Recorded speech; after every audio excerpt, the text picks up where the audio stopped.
Hello everyone and welcome to my channel. Have you ever had trouble getting a coworker to do their job when you're responsible for getting a team to collaborate at work? I know how frustrating it can be to get others to do their part and ensure effective teamwork in the workplace. And if you've ever been annoyed by this, you're not alone. In today's episode, I share my tips for effective teamwork in the workplace so that you know exactly how to collaborate on projects successfully and get the job done. Hello, everyone, and welcome to the best place for entrepreneurs and corporate professionals who want tips to lead your team towards business success. I'm Jaboria Scott, a leadership coach and management consultant. As workplaces expand, reporting structures tend to become more flexible in terms of who reports to whom. And project management can be difficult when multiple departments are partnering on a project, but there's no designated leader. This happens a lot in companies where there isn't a designated project manager role. And it sucks when you end up becoming an informal project leader without much support. Well, let's get into my tips for how to manage your project successfully as a way to help you out. Tip number one for how to collaborate on projects successfully is to meet regularly. I know this sounds very simple, but you'd be surprised by how many people miss this step when they collaborate on projects. What usually happens is that the initial project launch meeting is set to review project goals, and then there isn't another meeting set until just before the completion date. Here's the problem with that. When you don't meet regularly, you miss opportunities to ensure that people are on track with assignments. And you also miss discussion opportunities that allow you to pivot or change course in the project needs as they develop. Scheduling regular meetings allows everyone an opportunity to provide updates and discuss changes and challenges. No one likes scrambling at the last minute to fix things when they go off course. It's always more work in the end to correct and get things back on track, and it's useless. It's like using a navigation system or in a ship or in a car. Even though you set the destination, you can miss a turn or go off course if you're not vigilant. I'm sure that the ship's captain monitors the navigation system regularly, just like you listen to your GPS telling you when to turn as you drive your car to an unknown destination. The goal when managing a project is to ensure that you're headed in the right direction. So if you don't meet at regular intervals to discuss your project, the team may not keep your project top of mind to ensure that everyone is on track.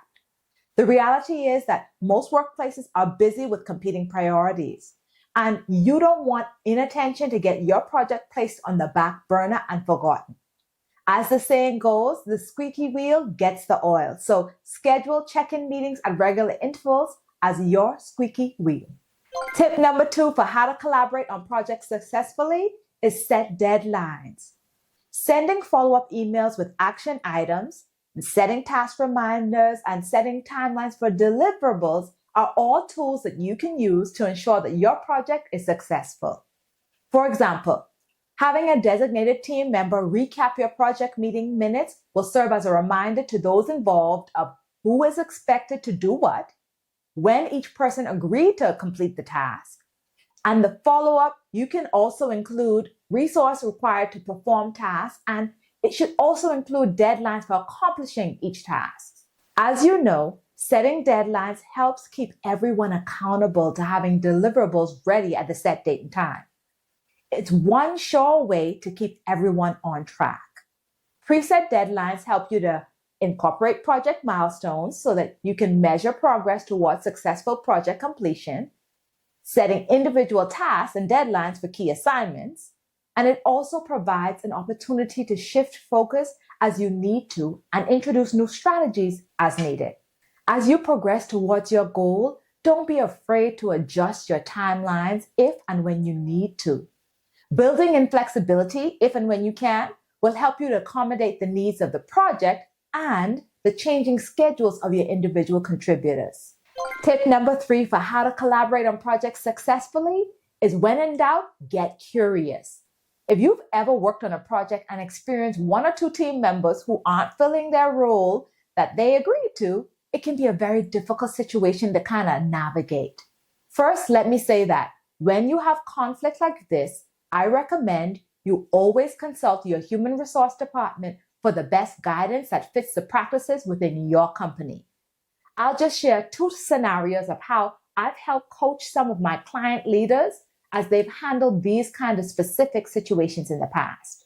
Scenario number 1 is what you can do if you supervise the underperforming team member, and scenario 2 is what you can do if you do not supervise the underperforming team member.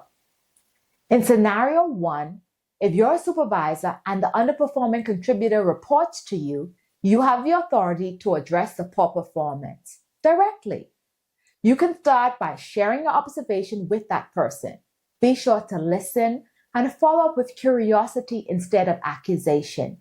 Do this by asking for their feedback on the performance that you observed. Here's an example of what that might look like. If the team member is not meeting deadlines, provide a few examples of the dates of the deadlines that were missed. Ask how you can support them.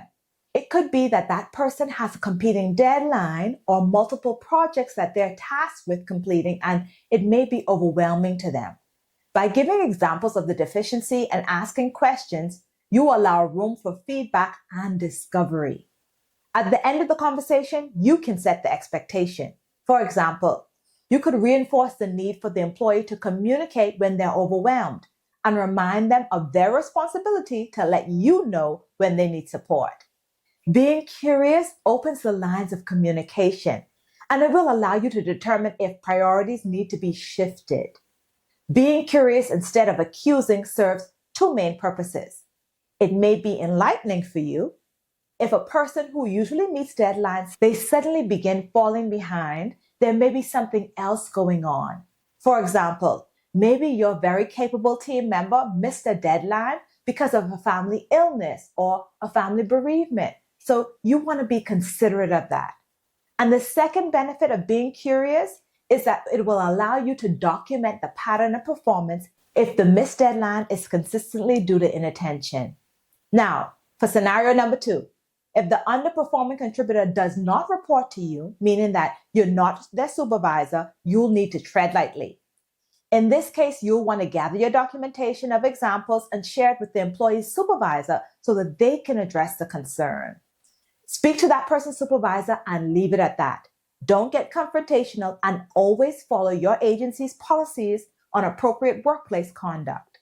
And pro tip, in all cases, if it doesn't affect you or what you're doing, mind your business. I have a mini course about how to give feedback effectively to help you master the conversation with ease. So if you want to check it out, the link is in the description box below. Also, let me know in the comments, how would you address poor performance from someone who is assigned to help you on a project that you're leading? Tip number 4 for how to collaborate on projects successfully is to be aware of competing priorities.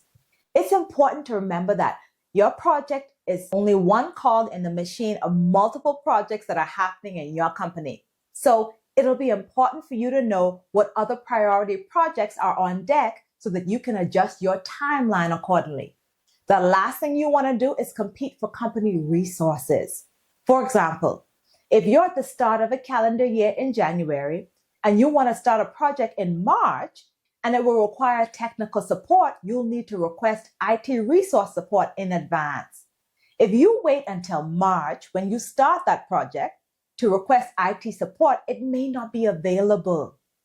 Because in this scenario, what you didn't know is that in February, your IT department already had 3 other projects that they were working on, and they won't be able to complete them until April. Here's how you can avoid this kind of hiccup. Invite all key stakeholders and resource providers to your initial planning meeting. Awareness of company priorities at the top levels will ensure that you aren't competing for resources so your project gets the attention and the support that it deserves. All that said, managing a project gets tricky because you're managing the project while interacting with different personalities. That's why I created a series for effective teamwork in the workplace. So be sure to like, subscribe, and click the post notification to check it out so that you'll know when I post the next episode coming up and more videos like this. Also, if you want to know how to figure out what your personal leadership style is, click the link below to take What's Your Leadership Style quiz and discover how to leverage your talent to lead people toward achieving business success. When you take the free quiz, we'll send you a unique action plan based on your results so that you can show up as a leading authority in business. As always, have a great week, be kind to yourself, and thanks so much for watching. Goodbye.